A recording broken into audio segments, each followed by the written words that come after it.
최근에 성범죄 전반에 대해서 사회적으로 처벌을 더욱 강화해야 된다는 여론이 매우 높잖아요. 네. 법률적으로도 요즘 처벌이 엄중해지는 추세인데요. 실무적으로도 예전에는 막 벌금형이나 집행유예가 선고되는 사안들도 지금은 철컹철컹 징역형을 많이 선고하고 있어요. 네. 여러모로 성범죄에 대해서 형량도 높아지고 또 엄단하는 게 추세인 것 같은데 결국 성범죄자가 선처받기 위한 양형 요소로 피해자와의 합의가 중요성이 더욱 커지고 있죠. 그래서 오늘은 성범죄 피해자와의 합의에 대해서 모든 것을 알아보고자 합니다.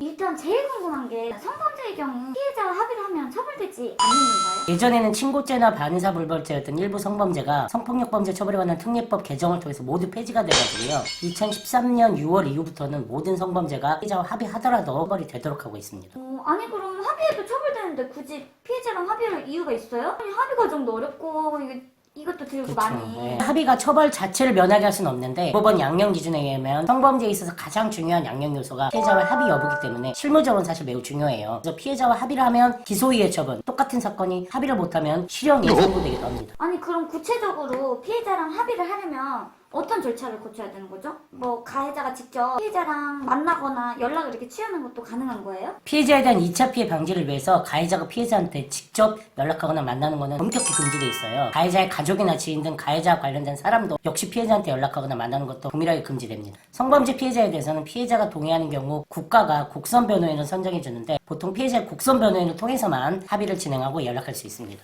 그럼 보통 폭행이나 재산범죄 등 다른 형사사건은 피해자와 합의가 잘 안 되면 선처를 받기 위해서 공탁 같은 걸 많이 하잖아요. 네. 성범죄의 경우에도 이런 공탁이 가능한 거예요? 실무상 공탁을 하려면 공탁서에 보면 피공탁자의 인적사항을 기재해야 되는데 성범죄 사건의 경우에는 피해자의 인적사항을 철저히 비공개로 하고 있고 가명을 사용하는 경우도 많기 때문에 피해자 공탁에 동의하지 않는 이상은 사실상 성범죄 사건에서는 일방적인 공탁 자체가 불가능하게 되어 있습니다. 그럼 그동안 변님이 수많은 사건을 처리해오면서 피해자랑 합의를 하기 위해서 가장 중요하다고 생각하는 건 무엇이었어요?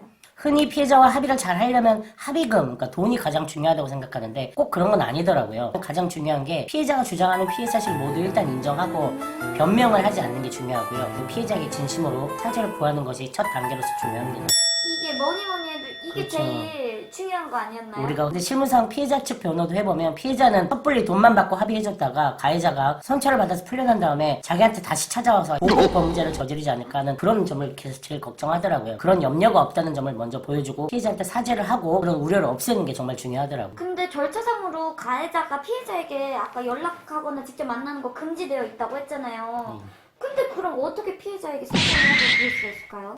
실무상으로는 피해자한테 사과 편지를 정성스럽게 써서 피해자 국선 변호를 통해서 전달하는 방법이 가장 효과적이고 많이 사용돼요. 그리고 피해자뿐만 아니라 피해자 가족들한테도 사과 편지를 쓰는 게 효과적이고 가해자만 쓰지 말고 가해자의 가족들도 사과 편지를 작성해서 전달하면 확실히 효과가 있더라고요. 특히 남성이 여성한테 저지른 성범죄의 경우에 가해자의 부인이나 어머니가 같은 여성으로서 여성은 피해자에게 사죄를 구하고 다신 이런 일 없도록 내 남편, 내 아들 잘 하겠다 이렇게 진심을 전하면 피해자도 용서를 해주는 경우가 많습니다. 아니 근데 그래도 여기 합의가 되려면 네. 사실상 합의금 요거가 필수적이긴 하잖아요. 네. 근데 합의금은 어느 정도 금액이다 이런 게 정해진 게 있나요? 법률상 합의금의 기준이란 게 정해진 건 없기 때문에 정말 당사자가 합의하기 나름이에요. 제가 다수의 사건을 경험해보면 버스나 지하철에서 성추행한 경우 같이 그런 경우는 한 300만 원에서 500만 원 정도, 일반적인 강제추행은 한 500에서 7천만 원 사이, 강간이나 중간간 같이 좀 심한 경우는 2천만 원에서 3천만 원 내외, 그리고 강간치상이나 특수강간 같이 여러 명이 같이 가담한 경우에는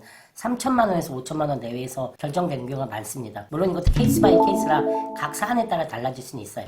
근데 피해자가 원하는 합의금하고 네. 가해자가 지급할 수 있는 합의금이 차이가 많이 나면 네. 이런 거는 어떻게 해야 돼요?